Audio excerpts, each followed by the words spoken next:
Good evening, everyone, and thank you for attending tonight's school committee meeting. Could you please join me in saluting the flag? I pledge allegiance to the flag of the United States of America and to the republic for which it stands, one nation, under God, indivisible, and justice for all. Okay. The first item on the agenda is the hearing of visitors. Seeing that we have no hearing of visitors, we will move on. I would just like to say that currently we are conducting a safety and security meeting in the auditorium, and it's still going on, and it's probably going to run another half an hour. The school committee is going to take one item out of order, which is some recognitions, and then we are going to temporarily adjourn, and then we will return back at probably 8 o'clock for the rest of the meeting. So, and I think we'd like to invite you to join us. If you'd like to. It's an important meeting. It's with regard to what's been going on in the world. Today we've learned that a dozen local school districts have had bomb threats. As you know, Brockton has experienced that in the past, and the material that's being covered in the auditorium is basically addressing the protocols and procedures, and it's a question and answer that the public has an opportunity to submit some questions and have some answers from either the district or law enforcement. So, Madam Superintendent, which items would you like to take out of order? I would like to actually have the student, so she can get home if she needs to. We'll have Bermaine give her report on Brockton High School. Great. History Day is Wednesday, January 20th of 2016 from 8 a.m. to 10:30 in the Azure cafeteria. The projects are research-based, and they include websites, display boards, papers, and performances. The first semester of the year ends Tuesday, January 26, 2016. Third, the freshman mentors are available to meet with ninth graders after school to provide support for those freshmen preparing for the end of the semester. They provide study and help and strategies and help with organization skills and connect students to their resources in the school.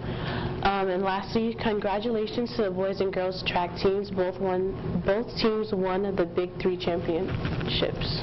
Oh, very good. Excellent. Congratulations. Very good. Thank you.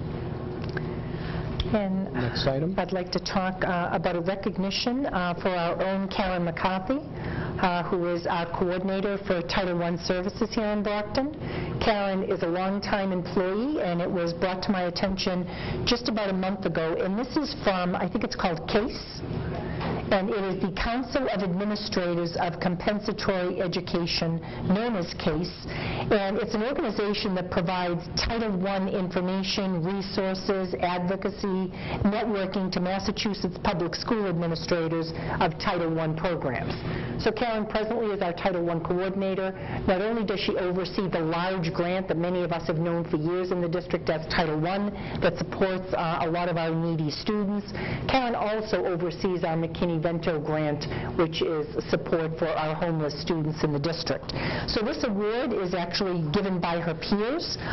Some of the comments talked about her leadership, her outreach to much smaller communities, understanding Title I, understanding the grant, understanding best practices. So each year there's a national conference in Washington, D.C., and they honor individuals who again have been nominated by their respective state delegations, and it's a state leadership award. Karen is this year's honoree. She was nominated by the CASE Executive Board, and the purpose is to recognize current or former NAFEPA members who have assumed significant roles in support and promotion of activities and goals of the state affiliate organization. The award recognizes the recipient for her leadership, her dedicated service to the goals and mission of the state organization, and I have to tell you, in the past we had two other nominees.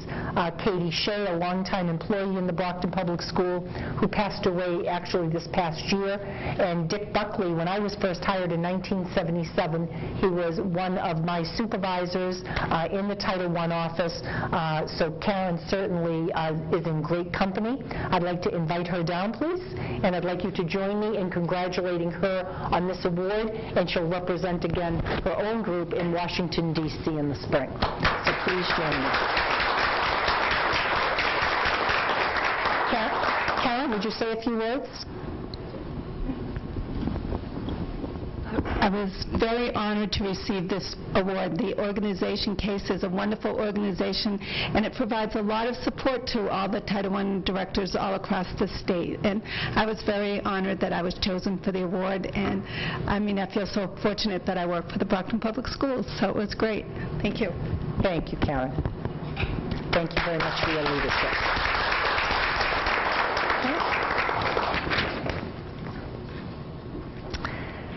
And next, we have an announcement on the Brockton High School Fine Arts Cafe Classroom Makeover. And Melissa McLaughlin and her crew, Melissa is here with us this evening also, was awarded $2,500.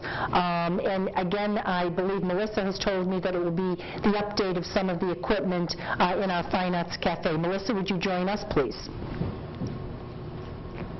You can sit right there. And Melissa, first of all, congratulations. Can you tell us a little bit about this award and what you plan to do? It actually was run through ProStart, and it was sponsored by a company called Cambro, and I'm sure many of you are familiar with their products, the little coffee dispensers over there, any type of heating products. Somebody said, oh, you want $2,500 worth of Tupperware. Well, it's not really Tupperware. It's heavy-duty storage stuff. We were so limited on what we had. We were using recycled, regatta cheese containers, and we were using anything we had to store food in. And so it was a Facebook contest. You had to submit some pictures and explain why you loved ProStart. And by the help of Michelle Bolton and all of my Facebook friends and their friends and everybody, we had well over 700 and something votes, and we won by a landslide, which is great. So I get to pick out $2,500 of this company's equipment, and then they'll ship it to me. You're going to choose the best storage containers around? And they're great because they're graduated and they're measured, and you can just look at it with an eye. Okay, I have 2 quarts of this soup left in the freezer, 2 quarts of this stock, and it makes a lot of little labels, which is very helpful in the kitchen. You can label and date and everything, so everything stays neat and organized. And some people know how I am about organization. And I want to tell you some of my favorite times are when we have the Fine Arts Cafe staff, and these are our students that Melissa works with her crew, have put on dinners when we've had legislative evenings. We've had, when we had, I think, a thank you party after the transitioning for our new strategic plan and invited all the stakeholders.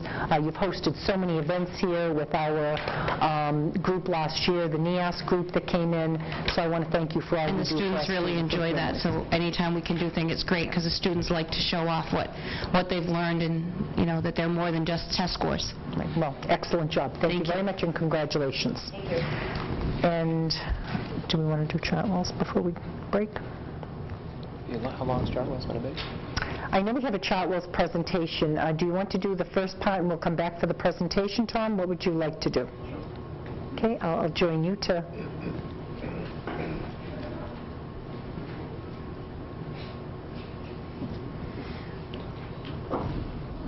Coming back, why are we? Because they're doing an award, so I didn't know if they wanted to do that first.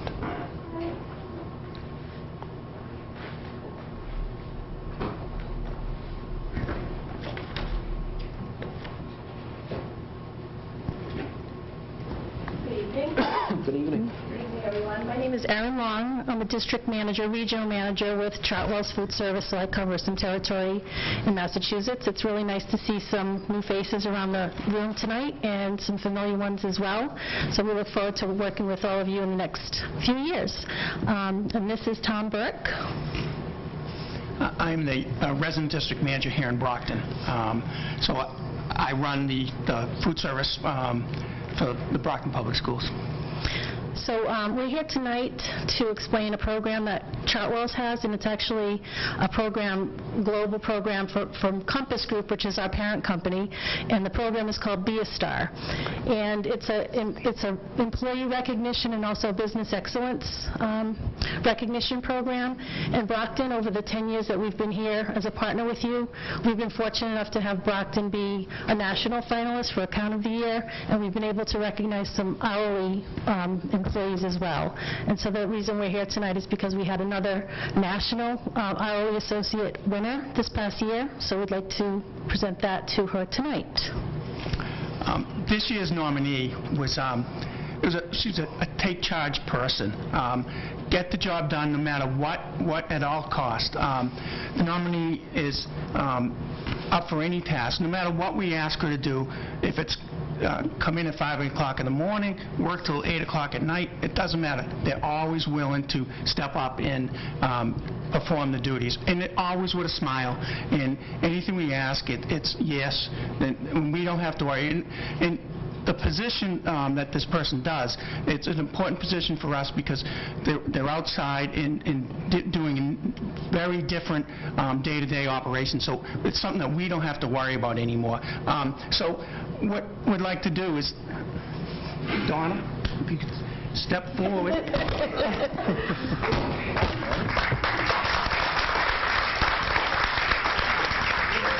So this 2015, we went to Atlanta last summer, and we nominated Donna, and Donna won the Culinary Leader of the Year. And so I will say, initially it was a regional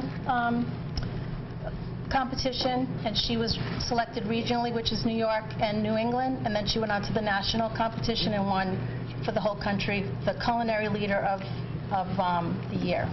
So this is fantastic. I'll give you the flowers too.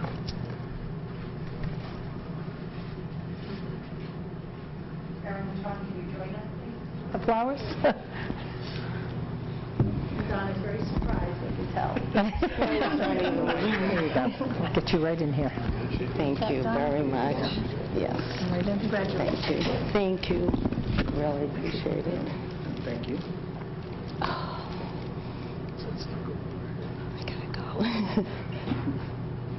Thank you. Thank you very much. Congratulations. Thank you. Thank you so much. Thank you. Donna? Anything else, Madam Superintendent, at this time? No, I think what we'd like to do is, again, they're doing questions and answers. We are going to go into the auditorium. I'd like the school committee members to hear what's being asked by the constituents. I'd like to ask you to join us when we come back. I know we have a presentation by Chartwells, and Soraya DeBarros, our director of our Student Registration and Parent Information Center, will also be doing an update on the registration process this past year. So I ask you to bear with us, but please come and join us in the auditorium, and we will get back here as soon as possible. We need to vote. So I'm sorry? We need to make a motion to temporarily suspend the meeting in order to attend and finish the parent safety and security presentation. So, Judy, could you make that motion? Make a motion to temporarily suspend the meeting Yeah. so we can attend the safety meeting. Okay, great. Tim seconded it. Mr. Sullivan? Okay, all in favor? Okay, great. We will, I think we're talking about a half an hour or so, okay? So please bear with us. Thank you. So temporarily suspended. Thank you for being patient. It was not as long as we expected. The question and answers went pretty quickly, I guess, while we were in here with the awards. So the school committee needs to officially reconvene. Would someone please make a motion to reconvene? Sounds great. So Ms. Plant has made a motion to reconvene, and our friend Ms. Azak has seconded that motion. Any further discussion? Seeing none, all in favor? Wonderful. You're a wonderful new committee. Excellent, excellent. Okay.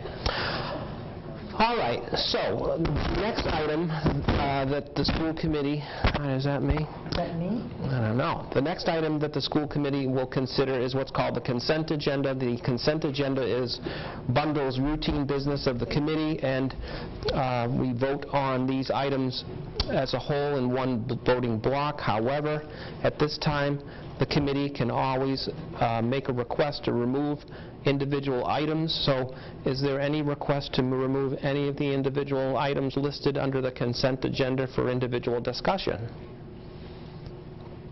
No? Okay. I'll make a motion to remove C, D, and E. So seeing that we'll discuss those independently, can we have a motion to approve items A, B, F, and G? All right. So Mark, Mr. D'Agostino, you made that motion. Can someone second it? Mr. Gormley. Okay. Any further discussion? Seeing none, all in favor? Okay, great. Okay. Item C. When we have donations of generosity to the district, I always like to pull those items out so that we can recognize people that are being generous to the district.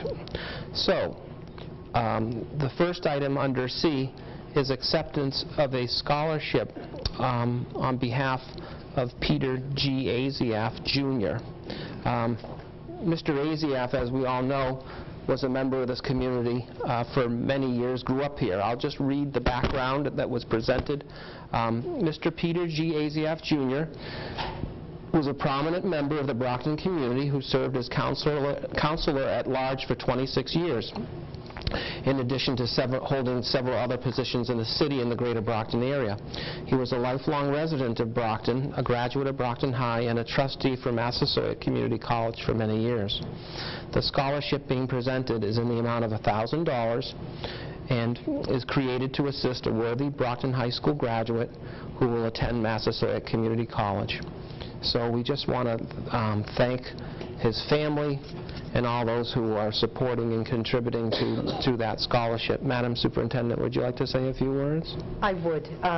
First of all, as you said, Mr. Aziaf was always very, very involved in the community, held a number of roles. But I have to tell you, as a 22-year-old teacher in the district at the Keith School, I actually had his children in school. Peter Jr., Lisa, and Matthew. My condolences to Mary Ann, but I want to say that they were a wonderful family. It was truly a time of neighborhood schools, very involved in their children's education, and everything good happening certainly in the city of Brockton. So to have a scholarship in his name is quite fitting for our community. So thank you to the Aziaf family. Wonderful. Okay. Can I have a motion to accept the Peter G. Aziaf Jr. scholarship? Mr. Gormley, we need a second. Mr. D'Agostino, any further discussion? Seeing none, we'll take a vote. All in favor? Okay, thank you very much. Okay, the next item, which is item D, is a donation to the Angelo School. And a former Ward 7 school committee man, Mr. Raymond Henningsen, basically would like to donate 2 new laser jet printers and toner cartridges to the Angelo School to be used at the discretion of the principal, who we all know is Ms. Andrade Serpa. So, this donation is valued at $340, certainly very generous and something that I'm sure those at the school will appreciate and use over and over again, I'm sure. So we certainly want to express our appreciation to Mr. Henningsen. Would you like to say something? No, I just think it's important for the community to hear that really every little bit helps. You know, we're a community that accepts donations for our school, for our children. Many parents work in businesses, own businesses. You know, we call that in-kind donations. So if there's, again, a way to support the schools, please contact us. We definitely encourage the community to continue to support us. So thank you to Mr. Henningsen for the printers. Great. So can I have a motion to accept the donation to the Angelo School? Thank you, Ms. Plant. I need a second. Thank you, Ms. Azak. Any further discussion? All in favor? Okay, wonderful. All right, next item is item E.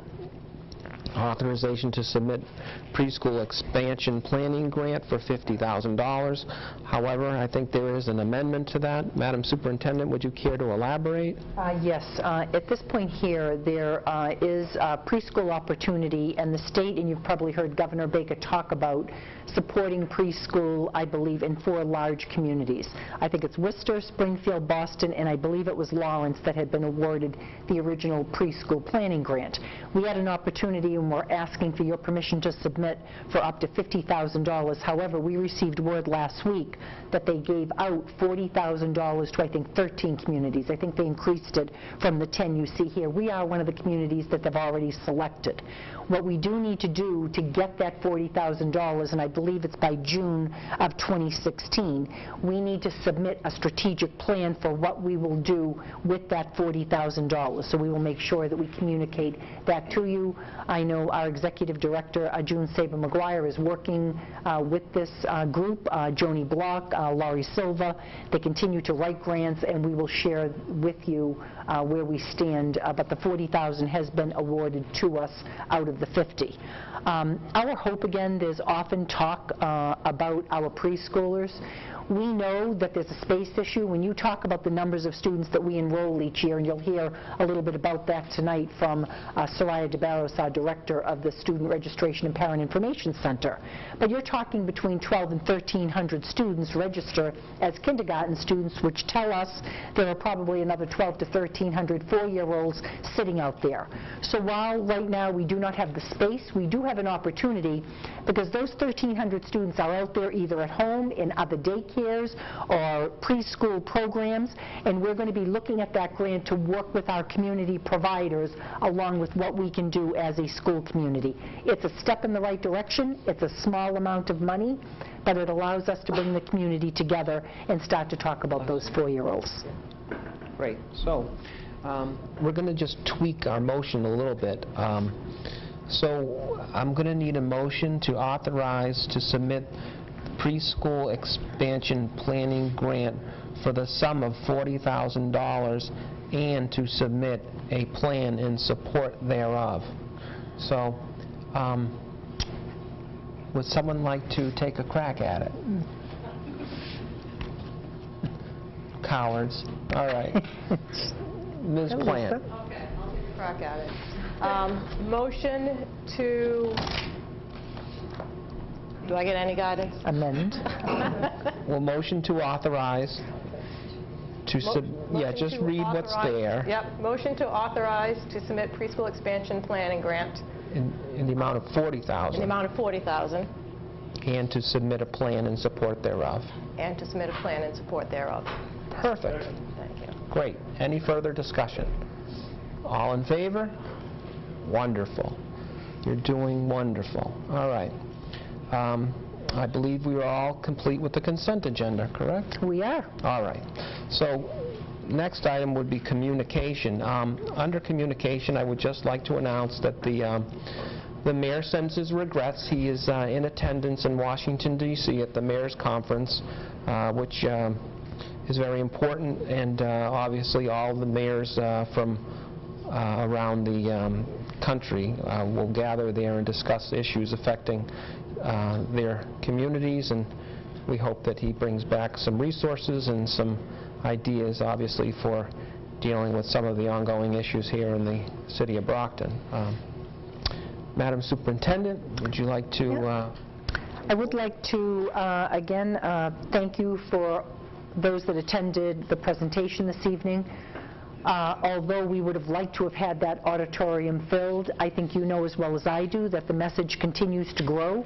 There'll be parents out there sharing with other parents. It'll be seen on cable, and we will continue to update the community as far as what's happening with safety and security in the school.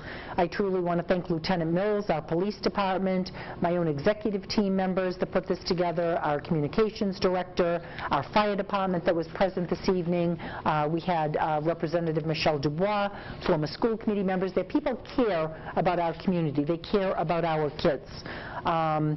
And again, we will continue to look for grants to support when we talk about things that we need in the schools to support safety and security, training for our staff, involving our parents, and make sure that they are also that watchful eye out there that is looking at the social media that their children are on to please alert us. We all know when something is amiss.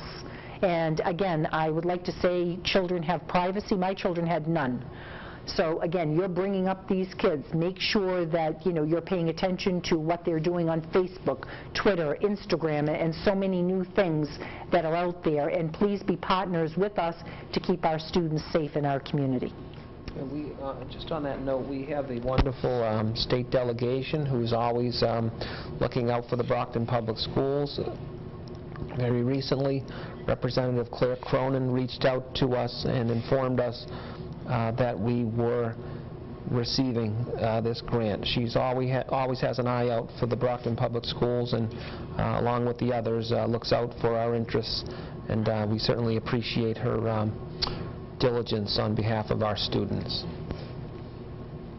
And I'd like to invite Chartwells up again. I thank them for kind of splitting their presentation. So Aaron Long and Tom Burke, are you presenting this evening?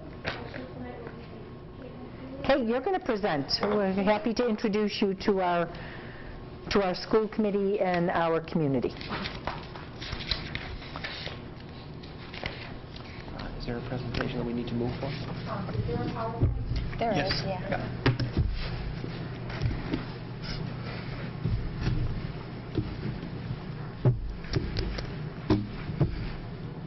Good evening.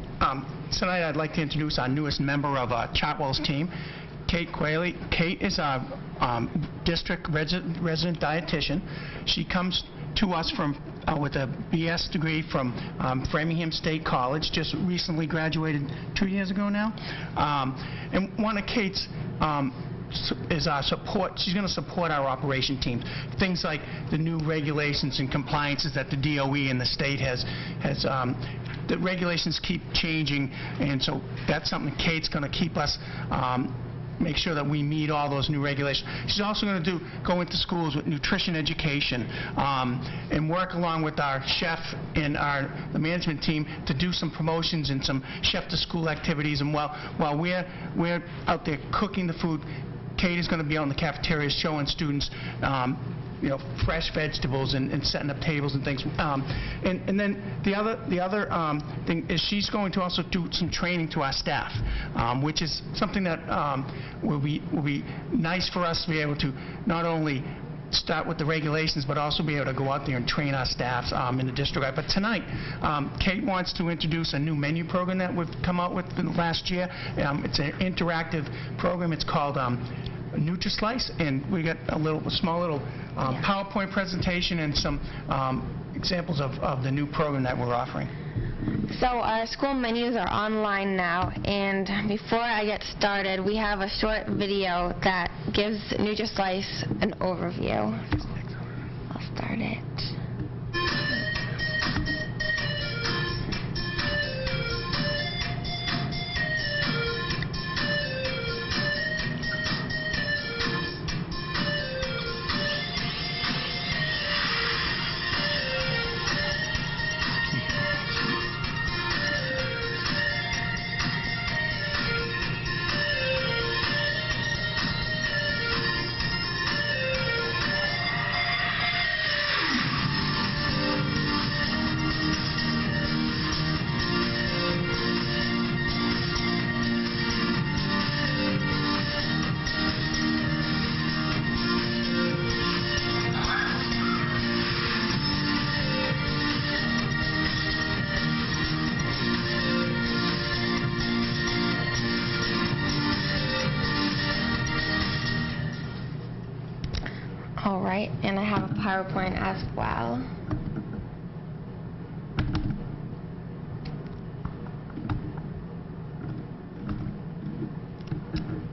Okay, so our menus are online on a digital website called NutriSlice. So Brockton Public Schools, in partnership with Chartwell's K-12, is now using NutriSlice to publish the school menus to a new interactive website, and it's also a free smartphone app. So you can access our school menus anytime, anywhere, and NutriSlice really helps improve our communication with the community, with parents, with students.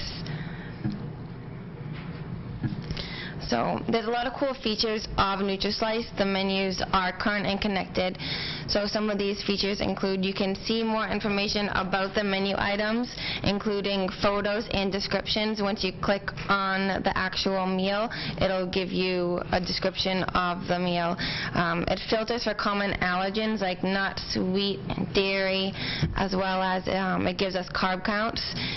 And there's also a translation, so you can put in many different languages. So we have some different languages that we can put in and enter it, so it'll give us all of those. We can access the nutrition information like carb counts and calories. And we're also able to print a PDF version of the menus directly from the website if you prefer to have a hand copy of it. And you can also learn about the school meal program and the nutrition initiative through the widgets, which I'll show you in a little bit. So navigating through the food allergies is really important for students who do have food allergies. It gives parents ease of mind to know that their student can eat something safe at school. And also it's really important for the school health professionals who deal with students that manage diabetes. So you can see how many carbs are in each meal depending on their dosage of insulin. And that's what NutriSlice will look like, and you can enter, and I'll show you that as well. So we'll go on.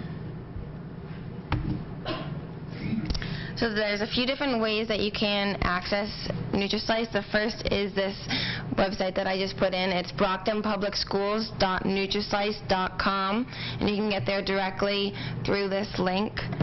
So first what you want to do is choose your school, so elementary, middle, and high school. You can go to the high school. And then you're going to want to choose a menu. It has both breakfast and lunch. So I'll click lunch. And this is what the school menu looks like. And these are what I called widgets right off to the side right here. And you can learn a little bit more about our meal program and also some nutrition education. So every month we promote a food focus of the month, and this month happens to be citrus fruits. So if you wanted to learn a little bit more about citrus fruits, you could click it. And it would take you to a newsletter about them. I'll get back. And you can also sign up to receive the menu each month. There's also a tip of the week for a little bit more nutrition education, so every week there will be a new nutrition education tip. So say we wanted to click on this macaroni and cheese, it will show you a photo of the meal, and then it gives a description. So whole grain pasta blended with a thick and creamy cheese sauce. And it'll give you the calories, it'll break down all the nutrition facts for you. But say if a student has some food allergies, first you're going to want to just agree. So I'm the only one using this computer. You want to hit agree to that.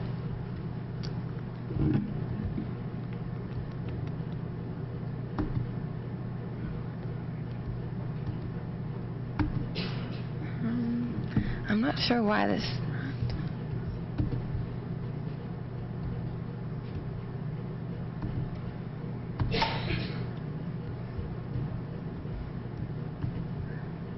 So I'm not sure why this isn't working. It always works on, I don't know if it's a connection issue, but say if you put in after this goes away, it always works. I'm really not sure why it's not working now.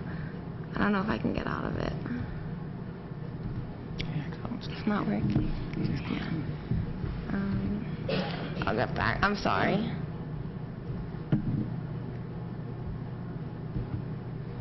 You can also get to NutriSlice another way through the BPS website, so I'll take you there now. So you're going to hit lunch and then breakfast and lunch menus. And and welcome to your school menus, and it'll take you there. I'll show you the other stuff on there. I apologize. I don't know why it wouldn't be working.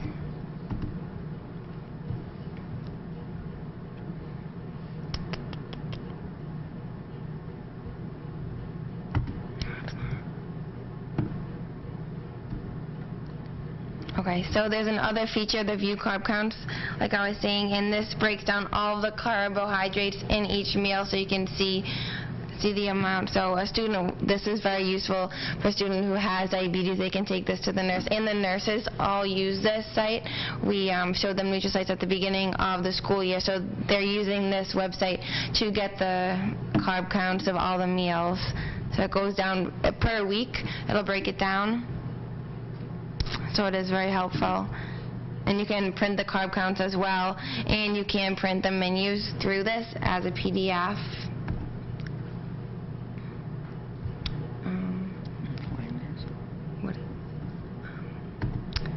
And I'll see if so you can navigate through all of the different features of it. Click on the widgets, and that's basically. I'll try to see if this works again, but basically, if it doesn't work, what it does is you'll put the allergy in. So say if a student has a wheat allergy, you'll enter that as the allergen, and once it's entered, it's going to cross off all the menu items that contain wheat. So it is really easy and simple for the student to be able to find a safe meal that they can eat at school. So yeah, the parents use it, the nurse will use it as well. Yeah, I don't think it's going to work. But that's it. Yeah, I don't know why it's not working. Okay. The other thing that I think, one of the nice features in this is that the menus can be, you can choose your language, so that a parent can go in and we have, I think, 6 or 7 languages in there, and they can actually choose a menu and then go in and read it in different languages. So it will help parents to be able to, students and parents to be able to communicate what we're having for lunch here. Yeah. Push. So you can hit, say if you wanted this, it's going to translate, and it uses Google Translate. And you can see that it did translate. So yeah, it's very useful. The students that we've talked to seem to really like it, and the nurses. What is it? So this would be the Portuguese menu that she just pulled up. And so, yeah, if you click on them that way, so we have 4 set languages in there. And, yeah. So that's NutriSlice. Does anybody have any questions? Yeah. I've always wanted to buy school lunch, so you're doing a great job. Thank you. I used to work in early child care, so we followed a child and adult care program, then opted to switch to a HEPA program, the Healthy Eating Physical Activity menu program. Are you familiar with that? I haven't, no. I'm not, no. I was just wondering how closely, just because that's in that environment, I got to see how much thought went into the food and how they really looked at the nutritional value. And I was wondering if you were familiar and how closely it might match. We follow, we're on the National School Lunch Program, so we follow their guidelines and their regulations. And we also do a couple of snack or afternoon programs that we follow under child and adult care that we follow. So we do have a lot of regulations that we have to maintain. It's different from child care and adult food programs. It is. It's a little bit different, but there's certainly a lot of regulations that we have to do, and certain like portion control and so many different green and red and orange vegetables a week. And each student, when they come through the cafeteria, they have to have, in order for us to qualify it as a reimbursable meal, they have to have a fruit or a vegetable on their tray to go on it. So there are a lot of regulations that the USDA and that's one of the things that I think that with Kate on board, will allow us to go in, and like up here at the high school, she works very closely with the student council groups, and we meet once a month and go in and we talk to the students about why there's certain things, because one of the things, especially the older students, they want to know, why can't I have just a slice of pizza? Why do you have to? Why you force me to have an apple? And that's what Kate will be doing, is kind of educate them why we have to have some of these things on. And of course, you're not forcing them to eat it. You're just saying, we want to see you take it. We want to know that it's in front of you, and it's an option, a healthy option. Exactly. And surprising up here, the amount of salad and fruit that we go through, it's the students come through and their trays, because one of the things at the high school, they can take all the salad they want, and their tray is just full of salad, especially if it's Caesar salad or garden salad, and even we just put a new station in with we have the build your own hamburger, and the students just lettuce and tomato, and they really do enjoy having all the fruits and vegetables that we offer. Right. What was the name of that program again that you do follow? We follow the National School Lunch Program. National School Lunch Program, okay. Thank you. Thank you. Any other questions, Mr. Sullivan? I was wondering on that. Can the students interact with others? Could they check a box if they like the food or don't like it? Is that possible? On the new lunch slice? No, there is not, no. But what we've done in the past, and we do it, is we do some surveys with students, and one of them, we've had a student council groups, and we've actually brought all the students in and talked about, what their likes and their dislikes, and that's one of the reasons why we meet with them, so that we can get their feedback and we implement some of the things. And it helps us, and it also helps them, but it really helps us to let us know what they're looking for.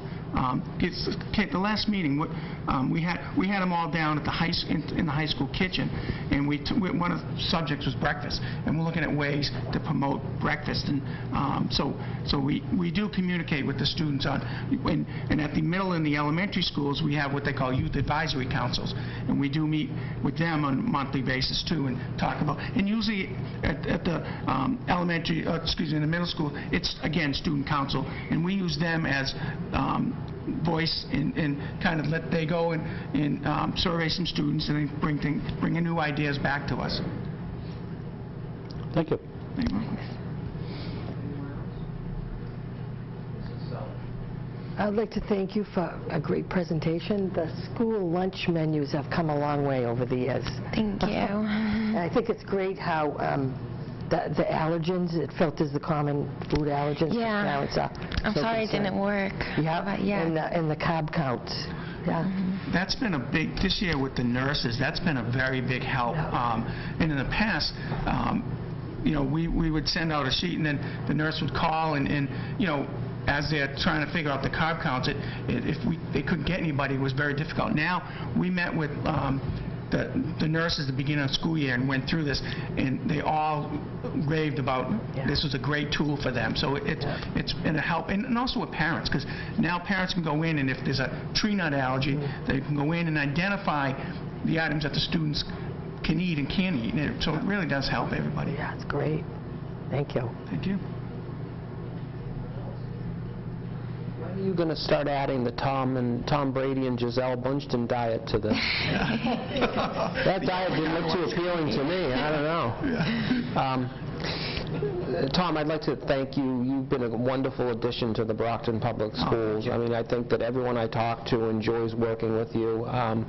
You're a great partner, and we certainly are very happy with how you assist our different principals and different programs and different events. I mean, you're very generous, and you're certainly a great partner, like I said.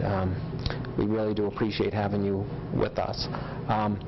What is the process, and how often does the menu change? You start a menu, let's say in September, and how often do you change up things based on maybe the season, or I don't know, like you said, meeting with students, just your own internal Chartwell's process? How often and how do things change on the menus every so often at all levels, the high school, the middle school, and the elementaries? So at all levels, it changes on a monthly basis for a few different reasons. One, we have the food focuses of the month, so you've seen the citrus fruit that was on there. We have a different focus for every month, so we'll be changing and putting in new recipes to promote that food focus, as well as Massachusetts Harvest of the Month. We do as well, so we're adding in different recipes for the Harvest of the Month and then the food focus, and for student satisfaction. So if a student that we meet with our YAC girls, and if they say they don't really like this meal, they talk to their friends, we'll see if we can add something else. So we always factor in the students' satisfaction as well. So yeah, every month we're changing the menu. For the most part, it'll stay the same, but we will add in different variations of recipes. So we're always looking at them. Like for the breakfast menus, do you guys ever have, like, breakfast sandwiches? We do. We have like breakfast biscuits, like ham and cheese sandwiches, and an English muffin, a few different varieties. We don't do it every day, but... I mean, I know all the kids, they love, grabbing the breakfast sandwiches at Dunkin's, Right. egg, ham, and whatever. I mean, Yeah. just a suggestion. The grab and go with a breakfast sandwich, I think, The kids would enjoy. Yeah, they love it. I mean, they're always, my kids are always, can we stop at Dunkin's for, a breakfast sandwich, a bagel sandwich, or whatever? Good. Yeah, sure, of course. So. Yeah, no, thank you. Yeah. Just from a dad's perspective. So, anything else? Parents have been very pleased. When I go and do the so-called listening tour with students, or I've been invited from the elementary to the high school, it's always the focus of the discussion. Kids care about what they're eating, about their selections. Many students eat healthy. The concern I always hear, and this is not about Chartwell's, it's about the quantities.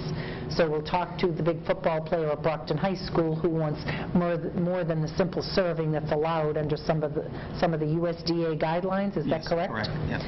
So again, it's a great response. I sit with Tom often and the Chartwell's group, and we have conversation about the presentation, about making sure our children are fed.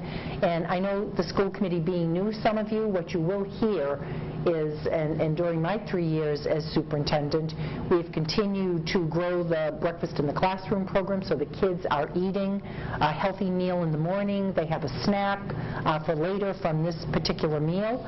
We have after-school programs. We have evening programs up here where we feed the kids. Chartwell's is truly a partner in every way, and again, this is something that we continue to grow. So we're listening to parents who are thrilled with our breakfast in the classroom. If we've had suggestions along the way, Chartwell certainly has been open to any way that we can make the program better. And the reason I bring that up is Caitlin and I had a conversation about a month ago because I was hearing from people saying, breakfast in the classroom, you're giving them a Pop-Tart. Do you know the sugar content in the Pop-Tart? And to tell you the truth, I felt very guilty as a parent because that's what I gave my kids before they went to school for many years. But looking at the so-called Pop-Tart that Chartwell's uses, and by way of this program, you can see the ingredients are quite different. So it's not the sugary content, it still has kind of a similar look, etc., but it's nutritious, it's healthy, and again, it gives the kids a good start to the school day. So thank you again. I know you're always here if we have any questions, and I know you'll continue to watch what's happening with our provider for student meals. Great. Thank you. Thank you very much. Thanks, guys. And welcome, Caitlin. Thank you. Okay, next item. Ms. DeBarros? And I would like to invite Soraya DeBarros up. Every year, Soraya does certainly a detailed report about what's happening in the city, the students that are registering, the families. You'll hear about our beautiful new year-old, I think. 2 years? We into 2 years? 1 year old. Parent Information Center that has just newly been named the Paul Studinsky building, former Mayor Paul Studinsky. I know the sign went up in the past month, I think just before Christmas. So, Soraya? Okay, thank you. I just would like to add that Chartwell's makes the best yogurt parfait. So thank you. We love that. So whenever you want to go to the Serpic, to the school registration office and drop a few off, we'll gladly thank you. Okay? Good evening, Mr. Minichiello, Superintendent Smith, and members of the school committee. Okay, for those of you that have been part of the school committee, welcome back, and thank you for all the years that you have given to Brockton Public Schools. For those of you that are new, we would like to welcome on behalf of SERPIC, of the School Registration and Parent Information Center, and just tell you that we're here to help you and to support you in any way. Okay, anything you need, just feel free to contact us. I would officially like to invite you to visit our beautiful office. Everyone that goes in loves it. Even today we had 2 parents that walked in and they were in awe in comparison to the place and the places that we were located at before. It's a new place, it's 1 year old, and please stop by and visit. With that said, I would like to say that the report that I'll be presenting to you is not mine. Okay, it's a report that I have the privilege of presenting tonight, but it also represents the work of a staff that works very hard and with the help of collaborators within the district. Everyone has been able to help, so like I said, I have the privilege of presenting tonight, but I'm presenting on behalf of many, many people. And that's our beautiful office. Of course, you see here it's empty. If you go on February 29th, I promise you that it will be packed. That's the first day when we'll start doing kindergarten registrations. Okay. Good timing. Time to go home?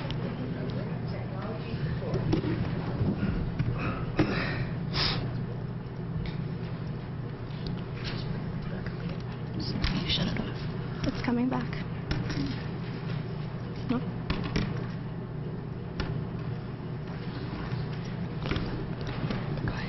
You have the slides, so that we don't lose time, I'll keep speaking, but you have the slides.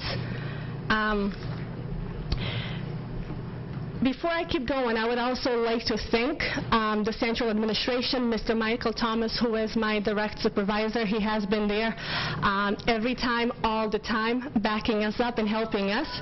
Mrs. Barry, who has also been there helping us all along and talking about numbers and deleting and adding classrooms, and Ms. June Saber McGuire as well, Mr. Cliff Murray, and also our superintendent, who has been a good supporter of the school registration office. So thank you very much. And I cannot ignore the help that we have had from school police as well throughout the years. They have been present. They make sure that they go in every single day to check on us to make sure that things are quiet. Over the summer, they are there every single day, from morning to afternoon, making sure that we're safe, that the students are safe, and that the parents are also safe as well. Okay, so I want to thank Lieutenant Mills and all the school police officers. Thank you very much. We're back to our presentation. We have a mission, and I'm just going to focus on point number 2, bullet number 2. Our mission is to facilitate school registrations, helping parents make the appropriate school choice. We ask parents to make 3 school choices within their zones, and then we also guide parents on prospective tours of schools. So if parents are interested, we will make sure that they visit the school. In sum, what we try to do is to have parental involvement not just through the registration process, but once they go to school, we'll make sure to connect them with someone at the school so that we can have that home-school partnership going as well. Okay? And the School Registration Center is made up of 2 wings. We have the registration part, which I'll be talking more about tonight, but we also have the parent engagement part that we do workshops with parents outside of our office. Okay? What is it that we do there? SERPIC, like I call it, has become a vital office for the Brockton Public Schools. We are registering now pre-K through grade 12 students. Okay? When I first came in, when I first got this job in 2010, we were only registering students from grades 1 to grade 8. Then we started doing grades 1 through 12, then we started doing K through 12, and now we do pre-K through 12. So everyone who comes into Brockton Public Schools has to come in through our office. Okay? responsibilities that we have. We register and transfer students. We do lunch applications. I know that Mr. Petronio is very happy with us. We also verify school enrollments for parents for DTA purposes, for example. We work with parents when they want to appeal school assignments. We provide transportation. We are the ones who assign transportation, and if they have a question or any problems, there's Ms. Peggy Calais who works in our office, and she is, like I call her, the transportation diva. And she takes care of parents. And we disseminate information to parents and to the whole community. We have a kiosk, a check-in system, and this is just to tell you that from January 1st to December 31st of 2015, we saw 9,263 families. And mind you that only one person per family signs in, which means that we probably had about, I would venture to say, 30,000 people visiting us. So just keep in mind, one person per family, and not everyone signs in. Okay? So, but we try to keep track. And on the left-hand side, you will see the hours and the counts. Usually, it's between 10 and 1 o'clock that we have the most people visiting us. And the days when we have the most people are Wednesdays and Mondays, and we open late at night on Wednesday as well. Every Wednesday when school is in session, we're open from 5 to 7. Highlights of the spring and summer registrations for the 2015 school year. We did 5,299 pre-K through 12 registrations and transfers, and this is from January of last year up to December of this past year, 2015. So that's 59 more registrations and transfers than the previous year. 4,263 of them were minority students, so 81%, and only 19% non-minority. Of the total registrations, 2,906, there were students, new students or students returning to the system. So that's a total of all the registrations that we did. Okay, that includes students going into kindergarten and students going from preschool through grade 12, new and returning to Brockton. And the rest, 45%, that's a total of 2,393. That's grade 6 registration, which is only a move from a building, from an elementary setting to a middle school, administrative transfers, residential moves, out-of-zone requests, and SPED and SCI mainstream assignments. Okay? How do we place students? We're bound by the school committee policy, so we place students based on the approved criteria that was done by the school committee. So complete and timely registration, and we do that, and we are very strict with that, especially for kindergarten registrations. We make sure that parents know we do have a deadline, so everything needs to be done, needs to be complete in order for the parent, for the child to be assigned. Seat availability, sibling preference, we make sure that SIBs go to the same school, and that has to be done during the timeline. For example, we're starting kindergarten now on February 29th, and we'll be registering students until May 20th. So parents need to register during that time in order for all of this to take place. And proximity to school is very important, and racial and fairness guidelines is also important. For kindergarten, 1,462 students were registered this year for kindergarten, and that's 7 students less than last year. Only 7 students, okay? And you can see where they were placed in general education programs, in the sheltered English immersion program, the bilingual program, special ed program, or in the two-way, the Spanish English two-way that we have at the George School. These are the results, and I'm very, very proud to show this. And you can see how many people got their first choice. This is after they registered, they made a choice of school, and they were assigned. So you can see that 1,286 students out of 1,400 got their first choice, which I believe is tremendous. Okay, with a system that is this big, with so many programs that we have, for about 1,300 to get their first choice is incredible, okay? And you can see how many got second choices, third choice, and the ones that were assigned. Those that are assigned are either because they didn't make a choice, or they made a choice out of their zone, or because they came in so late that they were assigned to schools where we had seats, okay?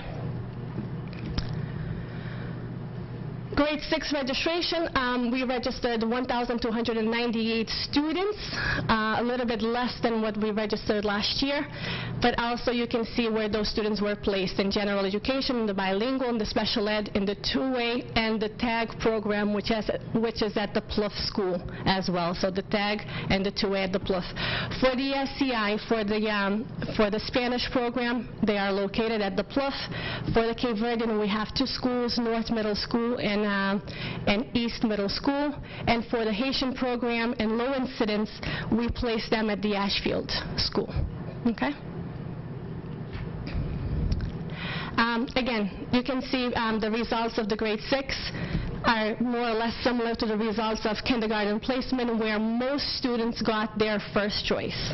Okay? So, and we're happy to show that to you as well. High school registrations, we registered 480 students, many more students than we registered last year. We saw an influx of Cape Verdean students, Cape Verdean high school age students. And of course they are going to the transitional bilingual program or sheltered English immersion program. But in general, we registered 250 students who came to Brockton High School in the general education population. We also did all the alternative schools, going from B.B. Russell to Champion to Gateway to Pathways and to Edison Academy. So lately we have been registering a lot of students for the Edison. Students are very, very interested. And for the Edison, we only register students up to 22. So if they're older than 22, then they come to the high school and they register themselves with the Edison program.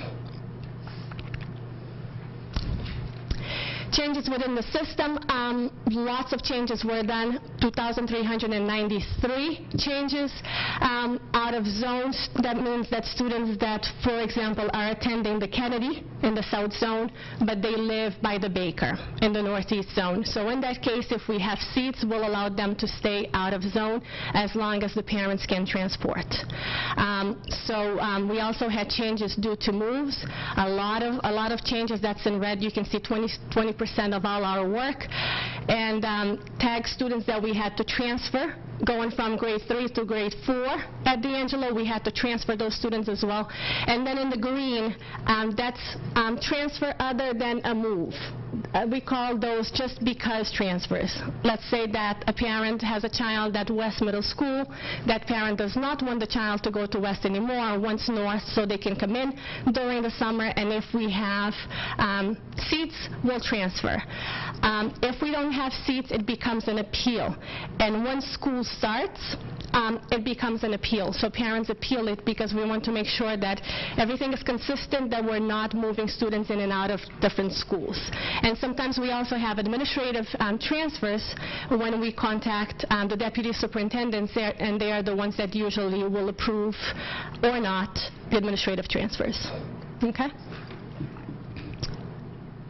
Bilingual and SCI students, you can see how they're divided. We have 340 students that were registered that are new entering the bilingual program. That also includes kindergarten. Most of them are going into kindergarten. 192 of them to high school and 85 to middle school. I just want to say, open a parenthesis, that this year, this is the highest number of students that I have seen being mainstreamed from the bilingual program into the regular ed program. We had 234 students being mainstreamed this year, which kind of, it's a blessing, but it kind of posed a problem in the regular ed classroom with the lack of seatings that we had. But 234, that's a huge number. So, which means that students are doing well, they're learning English well, and they can be able to do well in an English-only classroom. So that's a general overview of the total registrations and transfers that were done. kindergarten being the most, then followed by grade 6, and followed by high school students, okay? And all the numbers. Where do our students come from? I usually like to put the 10 most. Out of city, they're coming from Boston neighborhoods, from Dorchester, Charlestown, Allston, and those are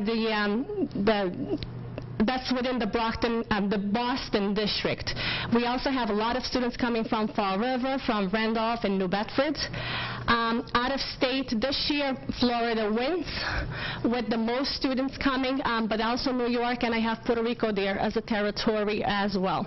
Out of country, most of our students, the vast majority, came from Cape Verde Islands. Okay, and then followed by Haiti and Ecuador, and a lot of those students from Ecuador, they speak Quechuan. And I know that the George School is trying to put a program for them there, but sometimes it's even hard for us at the school registration office, where we have people that speak Spanish. It's very hard to work with the Ecuadorians because they don't speak the Spanish that we speak. So the communication is very hard. So that's something that we're working on, that we'll be working on. I was just talking to Maria Wilson about it, and it's a program that we want to make sure that we have people that understand Quechua, that will be able to speak to these parents as well and be able to reach out. Okay? And again, we had lots of students coming from charter schools, Montessori, private schools, Southeastern, and virtual online, which is becoming the new thing. These are the results overall of all the students that have registered and transferred. This is the total that we have. So more than 4,000 of them got their first choice. And again, I keep saying that's very, very impressive. And sometimes we'll get phone calls from parents who are not happy because they got their third choice or because they got their second choice. But we have to keep in mind that most of them, the vast majority, gets their first choice. Okay, which I still think that with the size of Brockton Public Schools, that's major. Total enrollment, you can see that we have been growing every year. So if you look at preschool has increased their numbers. If you look at the group grades K through 5, you can see that there's a slight increase this year. 2016 is in purple. Middle school, there's a slight decrease. We went down compared to last year, even though we were going up every year from 2013 to 2015. And then high school, we went down last year, but went up again this year. So in general, we do have more students this year than we had last year at this time of the year. So we're still growing. Superintendent Smith, we're still growing. Okay?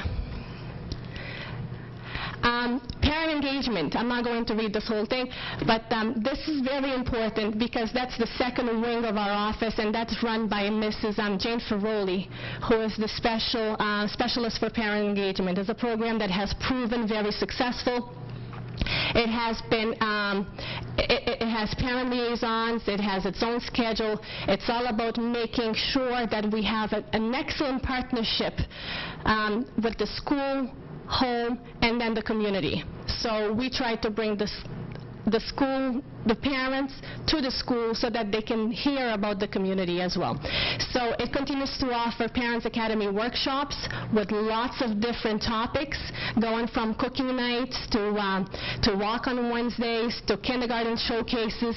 This is our 4th year doing it, and we have one scheduled for this Saturday. If the weather permits, we'll have one at the Arnone at 11 o'clock, which will be our general showcase for kindergarten parents. We also offer Zumba classes, which is one that the parents enjoy a lot. You'll see parents and children dancing together. And this is a program that has also been establishing partnerships partnerships with colleges and universities. And throughout the years, we have won various awards, okay? And I have 3 here. The Distinguished Community Partner Award from the University of UMass Amherst, the Golden Shoe Award, and then the Outstanding Safe Routes Award as well. So it's a program, and I want to say that our center has become, it has always been, but it has become the model center for lots of districts that want to come and learn from us. We have had people coming from Boston, we have had people coming from Whitman, from Randolph, and tomorrow we'll have a group coming from New York City to visit us and learn from us, learn from the center, learn from the parent engagement program, and see how they can replicate this in their own district. So kudos to Brockton and to all that we have been able to do and implement. I just have a few more slides. Parent liaisons, I just wanted to bring this, and Superintendent Smith knows very well about this because every time we have a meeting we talk about it. Parent liaisons, parent liaisons are an important part of what the parent engagement wing does, and that's the outreach part in the schools. About 2 years ago, we had 18 of them. Because of budget cuts, we lost them, so now we were able to bring only 4 back who split, who have 2 schools, okay, 2 middle schools. And it has been, of course, very hard for them to reach everyone. So now they are back, but they're funded by the Carol White grant. We also have 3 ELL immigrant family advocates who also work. They are located at the Payne School, the Adult Learning Center, but they're also funded by a grant, and they come and they assist us and they assist parents in meetings and things that they have to do. And for the 4th consecutive year, we have been able to present workshops not only in English, but in Cape Verdean Creole, in Portuguese, in Spanish, and in Haitian Creole as well. And needless to say that parents love that. They love to be able to understand everything and to speak in their own language as well. And the Morning Academy workshops have been expanded to the Gilmore and the Barrett so that parents of kindergarten and preschool children can also attend. Okay?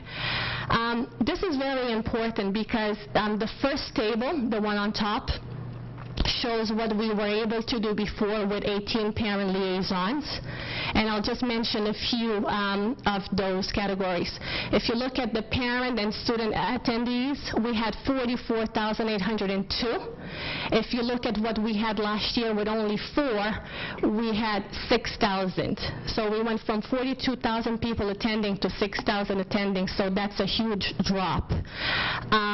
And then if we also look at the phone calls that we were able to make before, that's the first one on top, 29,733, with only 4 people on staff, were able to make 4,508.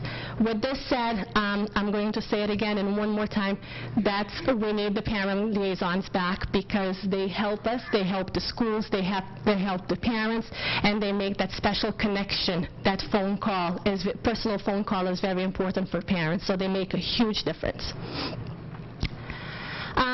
Changes and innovations at the school registration office, and this is from 2010 to today. New facilities as of last year, electronic registration forms. We're working now with the online pre-registration. I already met with Mrs. Bolton, and we're going to work on it so that parents can have access to the registration forms online. They can pre-register by the time they come to us. Almost everything is done. We just need to check their paperwork and make sure that they spend the least time possible in the office and they do the most work, okay? And just tonight, Mr. Aldo Petronio offered, he's still here, offered to give us about 10 electronic signing pads for parents to come in and sign. This way, everything will be totally electronic. This has been recorded, so, okay? So we're getting 10 electronic pads, so this way whenever we're done registering, parents will just sign everything. They will sign one form, and it will go from one form to all the other forms, including the lunch form. Okay? Providing the lunch form will be the first one we fill out. We also do electronic registrations for bilingual students. We do have an ESL teacher at the office who also assesses the students right away. So if students are coming from overseas or students who were born here but we're not sure of their English proficiency, those students will be tested in our office. We have the kiosk I talked about. Photo identification of all students. We started this last year in January, and it's working well. So by the time a student starts school, there's a picture of that student there. Okay, so the principals and the office people already know who this child is and how this child looks like. Service survey, I have that survey. I'll show it to you later on. And then all pre-K registrations are done at Serpic now. And next year, all the students attending the Gilmore preschool do not have to be re-registered. It used to be that we used to go to the Gilmore and re-register pre-K students all over again. This year, they will just have a choice form. They will choose the schools that they want, and they will be done, and we'll place them in a kindergarten classroom. Okay? So it's less work for parents. Last but not least, we have the survey of 1,630 people that were surveyed. Most of them said that the office is doing an exceptional job. With that said, I want to say that there's a lot to be done. If time permits, there's many more things that we would like to implement, and I need to have more meetings with Mr. Aldo Petronio and Mr. Mike Thomas so that they can give us the money that we need. But there's a lot of potential there, okay? And like I said, I've been there. This is my 6th year presenting to the school committee. It's a joy working in that office. During the summer, we kind of lose our minds a couple of times, but it's a wonderful place to work at. And but the best thing about it is that when parents leave, when most parents leave, they're happy with the work and they're happy with the placement of their children.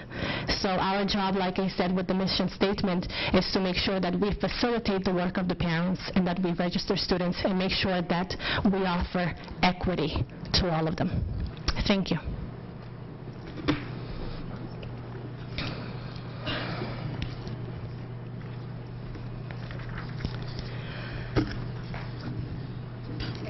I'm sure that's a lot of information for everybody to digest.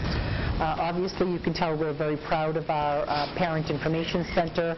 It's a wonderful opportunity, especially for those parents first time coming to the Brockton Public Schools. It's a wonderful place to go, to be greeted. People speak your language.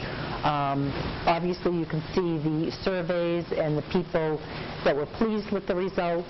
I'm sure you will receive the phone calls from those very few parents that would like to see a different outcome.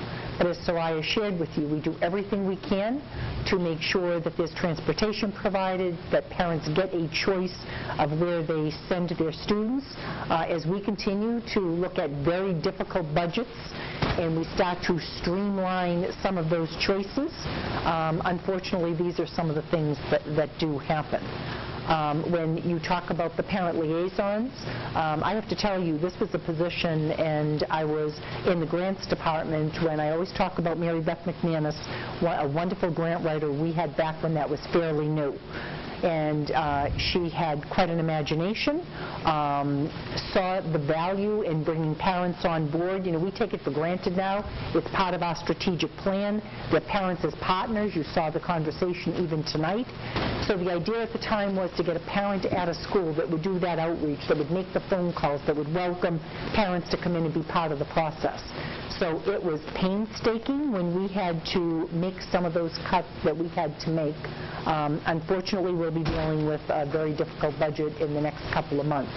So the shame of it is you're going to hear the job that they did, and certainly the results are up there. You know, we have the data, we have the information.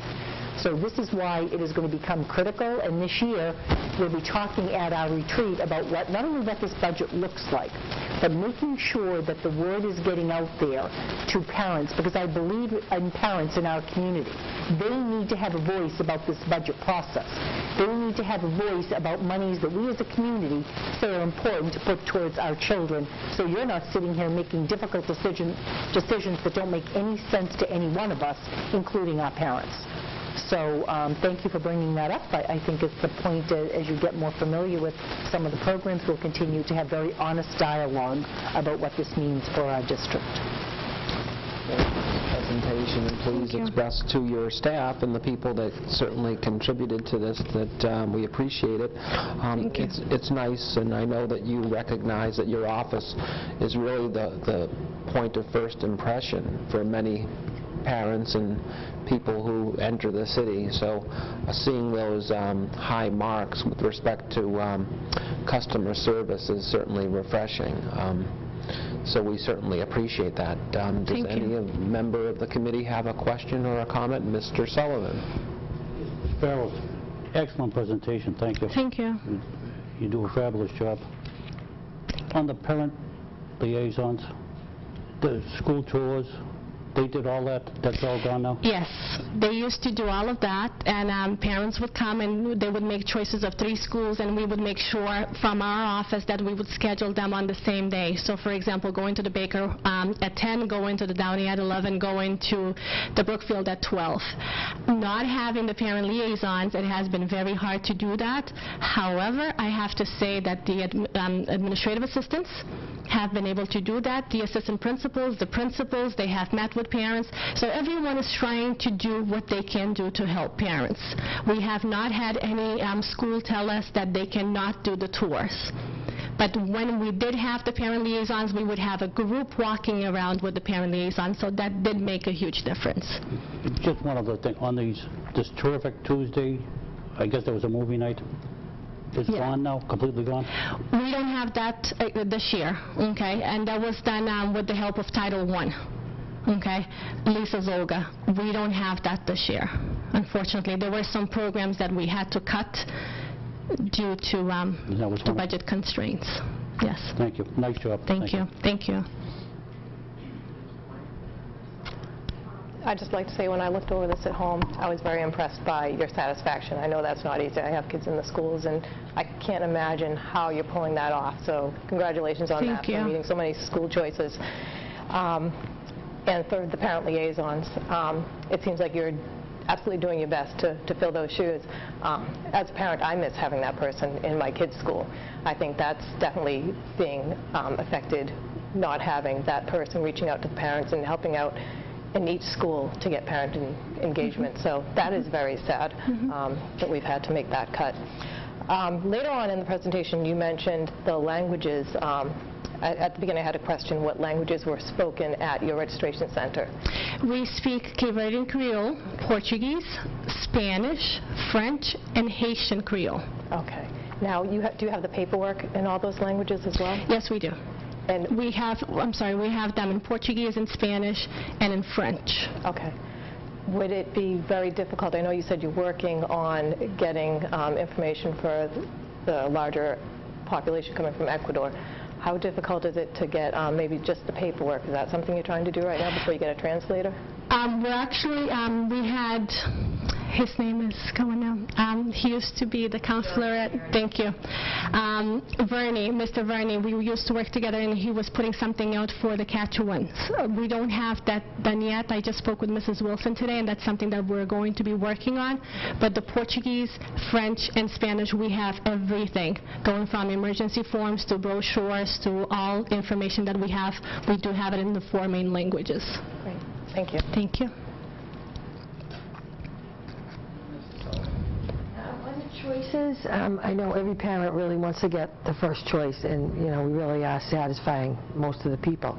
But what would cause a family to get a second or third choice? What kind of circumstances? Right now, we're seeing a lot of that. We have had, after Christmas, we had a lot of families move into Brockton. So because school is in session, because it is what it is right now, we don't have seats at certain schools. For example, the Baker, we don't have any seats there. We don't have any seats at the Huntington. So let's speak about the Huntington. If they live on Market Street, it just makes sense for them to go to the Huntington, but we have no seats there. So in this case, we either bus them to the Kennedy, or we bus them to the Davis. Or if the parent can transport and the parent wants an out-of-zone to, for example, the Downey, I do have seats at the Downey, so I'll place that student at the Downey if the parent wants. So that becomes a first choice.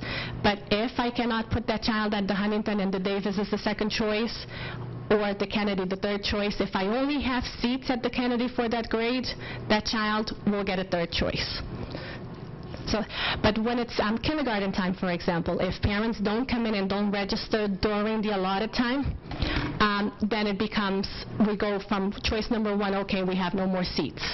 Choice number 2, oh, we don't have any seats. And then we go to choice number 3. If we still don't have any seats for choice number 3, we assign them to the school, the closest school where we have seats at. But we do have wait lists. So parents, then the student's name can be put on the wait lists. Do you ever have an issue where you don't have any seats available in a zone? Yes. Yes, in the South Zone, we're running out of seats, and we have been talking about it for a couple of years now. We have been using the Gilmore. That's why we have 2 kindergarten classrooms at the Gilmore preschool center, so that we could use it as a buffer for the South Zone. We also opened the Barrett Russell, and parents that can't transport are taking their children to the Barrett, just because we were running out of seats in the South Zone. What do you do about the transportation and those issues where they only transport in that zone, and then you find that you don't have a bus set up to go to that area? If where the parent resides is within a mile, it's more than 1.5 miles, then we do have to provide transportation, so we'll make a stop. So luckily the transportation office is out of our office, so we're able to make stops for children or to move bus stops a little bit down so that it's kind of halfway between 2 populations or 2 groups. So like I said, we try to work with every parent, and when we can't, we call Mr. Thomas. And you have to realize, too, that, you know, back again when I came on in 13-14, that school year, we were struggling and opened up the Barrett Russell because we did not anticipate the growth that we saw happening that year in the district. We knew that we needed seats for close to 1,500, I think, kindergartners that year, which we hadn't seen those numbers in a long time. That ended up pushing our students out of what would have been their chosen elementary school. They might have even had siblings in a particular school, but we had to push students out into kind of an overflow at the Barrett Russell, a wonderful kindergarten center, I think brought online in about, 6 months? So it's not that the school committee hasn't been planning. We have been working with the mayor. Finally, the facility master plan has gone out to bid, and that's going to be a facility master plan for all buildings in our city, not just school buildings. But remember that we make up about 25 of buildings. So we are the largest amount of facilities when you talk about city facilities. So we need to be taking a hard look at the population growth, and you see it might be small at this point, but it still is growing, and taking a look at how we make sure. The one thing that we find, as wonderful as the Barrett Russell is, parents, if they live near the Kennedy School, want their children to start as kindergartners there. They don't want them to go to the Barrett Russell necessarily and then transfer in at grade 1. So we'll have to take a look as we decide what we want to have for configurations of our school. Do we make sure that we go back to and have space for the students if it's going to be K-5 that we decide? And again, probably one of my favorite places to visit in the district is the Barrett Russell. It is all about kindergarten students when you walk in there. It is absolutely a place that you would want to send your students to. We probably right now have the smallest class sizes there, but there's a thing that we're seeing with parents that they want that neighborhood type school or the school that they have had familiarity with, in grades K right through grade 5. So we are paying attention to this, and again, this is an issue with the budget and with our planning with the city.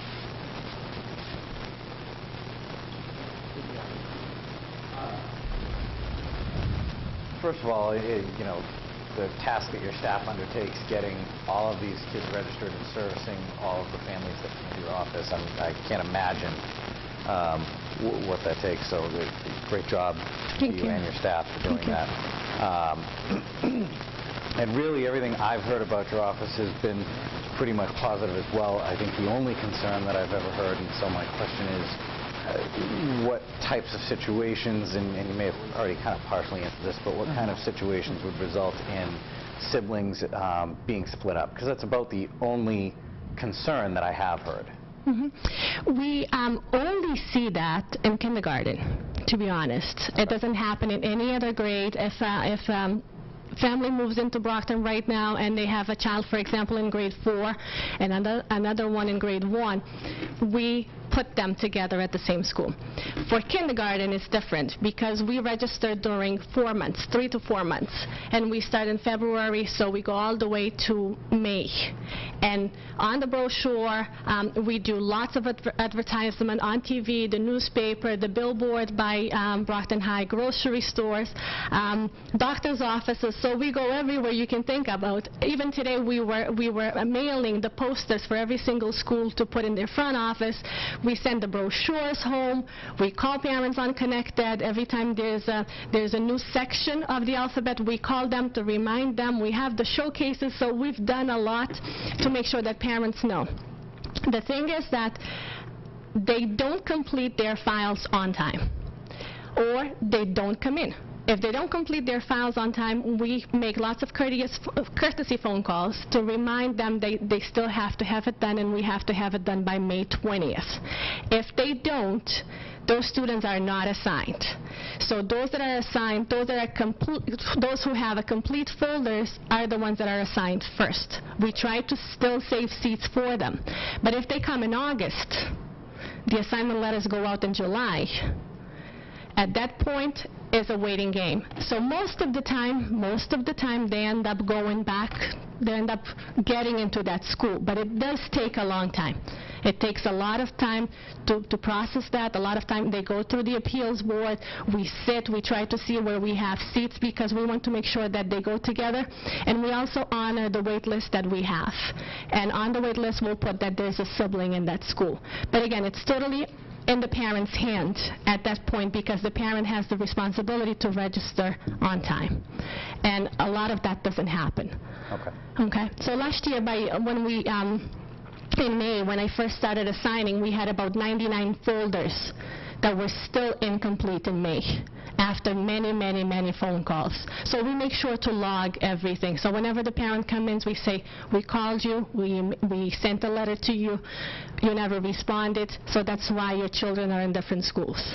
But the ones that usually we have problems with come in August, late August.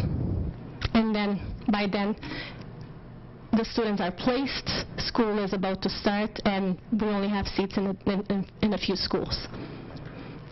Okay, thank you. Okay, thank you.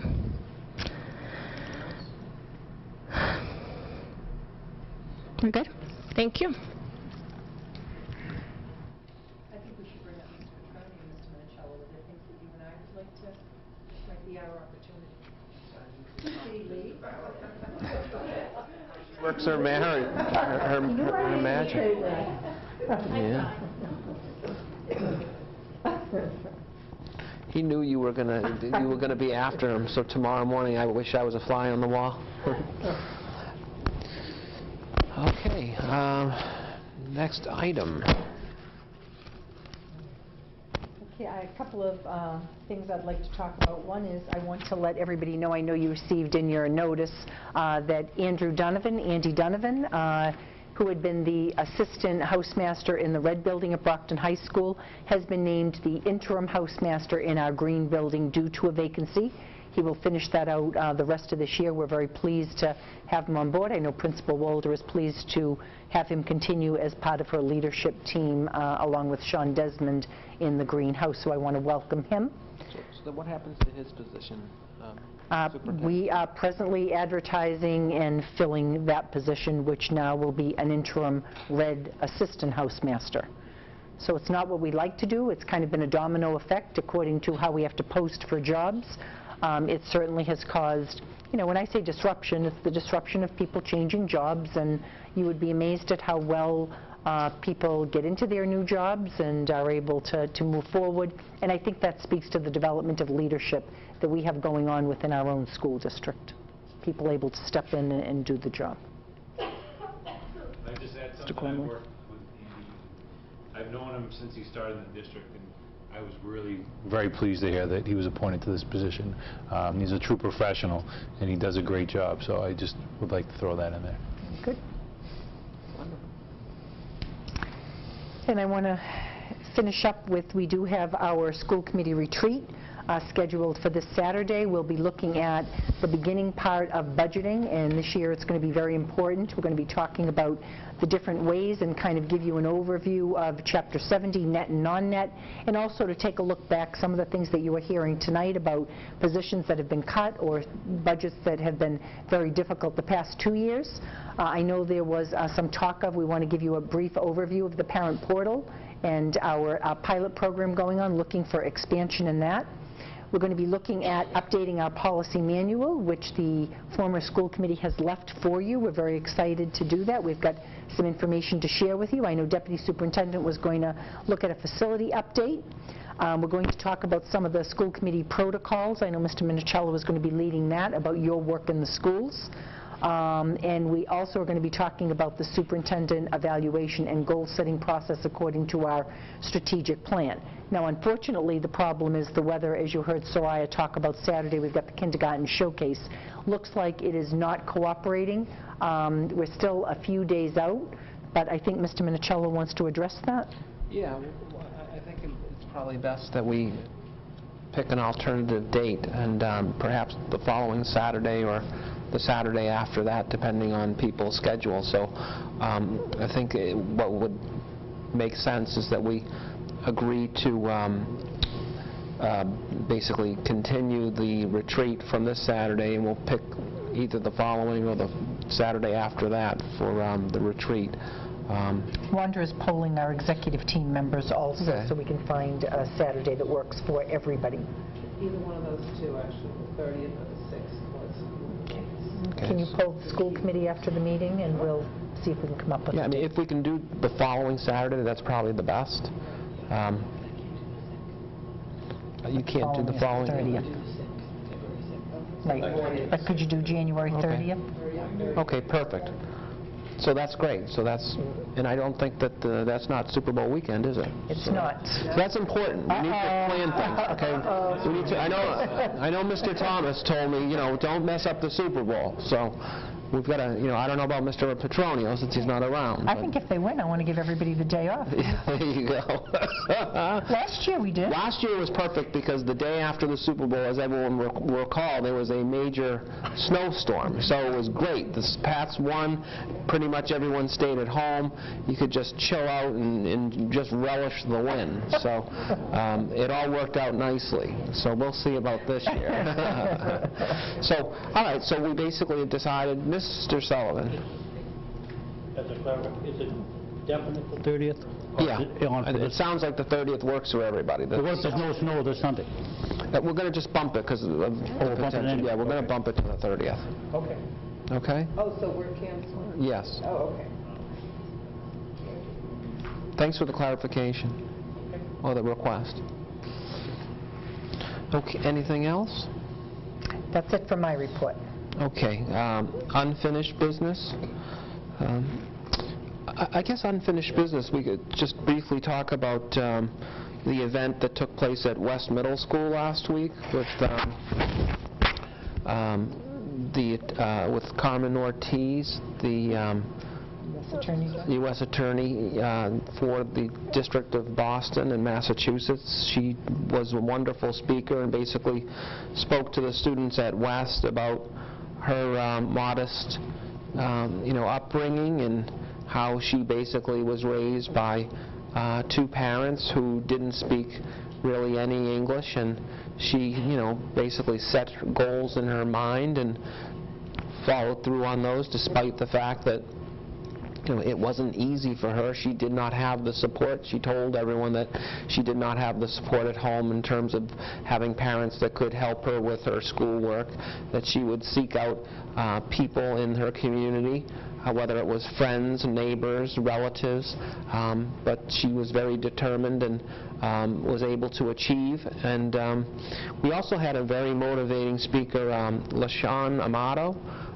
who was a student here in the Brockton Public Schools, and who spoke honestly about his run-ins with Mr. Thomas and Mr. Lewis, and he, unfortunately dropped out of school and was going down a path that basically would ultimately lead to prison if he still kept running with the crew that he ran with. And at some point he basically made a decision that he didn't want that lifestyle, and he decided to get his GED, and then after that went to college, and is now, a professional and telling his story to the students. And I thought that his presentation was very real. I think a lot of students could relate to what he was saying.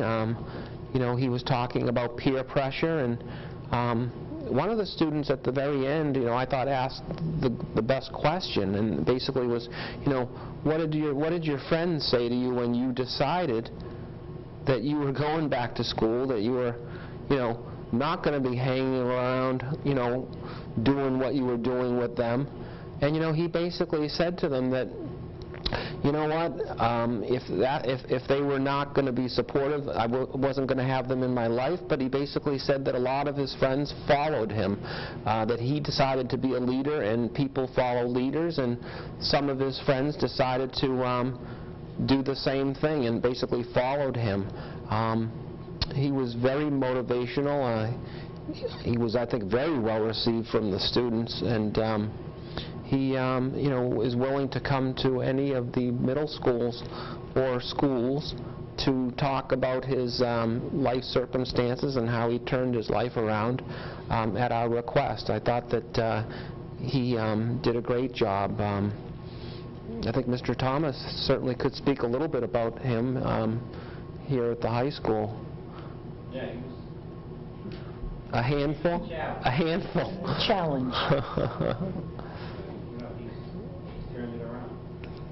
Excellent.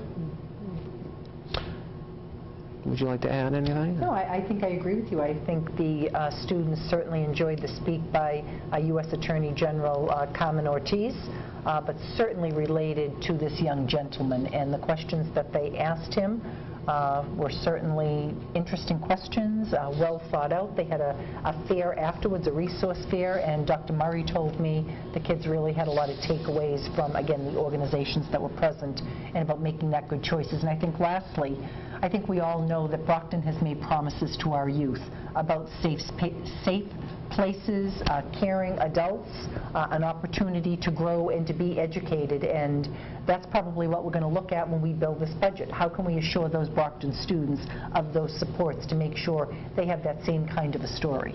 So looking forward to doing that. Great. Anything under new business? Mr. Gormley. I'd just like to add my congratulations to our men's and women's indoor track teams. I had a chance to go to the Big 3 track meet this past Friday at Wheaton, which is the only opportunity locally we get to see an indoor track meet, because most of their meets are at the Reggie Lewis Center, which is not easy to get to. But track is one of the most participated in sports at the high school. There's 60 to 70 students on each team, men's and women's, and we don't get a huge crowd to these events. So I'd love to encourage people to come to some of these meets. If you haven't been to a track meet, it's a lot of fun, especially the end when we have the relays. So I'd like to encourage people, if you have a relative or a son or daughter that is a member of the track team, please get out and go to some of these meets. And the outdoor season's coming up before we know it. And the early meets are a little challenging to go to, but the end in May, it's pretty nice. So congratulations to the coaches and the athletes on winning the championship, men's and women's. It's a pretty good accomplishment. Good. Great, thank you. Anyone else? Okay. Executive session. I do not believe there's anything we need to go into executive session regarding, so we'll move on. Seeing no further business, does anyone have further business? No?